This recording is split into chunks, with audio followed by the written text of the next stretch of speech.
చిహ్నము తక్కువ తంగేడు పువ్వుకు ఔషధం గుణమున్నది.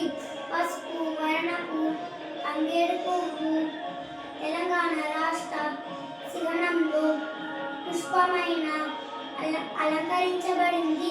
తెలంగాణ రాష్ట్ర చిహ్నము తెలంగాణ శ్రీ పవిత్రంగా ఆడుకునే బతుకమ్మ పండుగను ప్రజలు గురించి రాష్ట్ర పండుగగా ప్రకటించారు.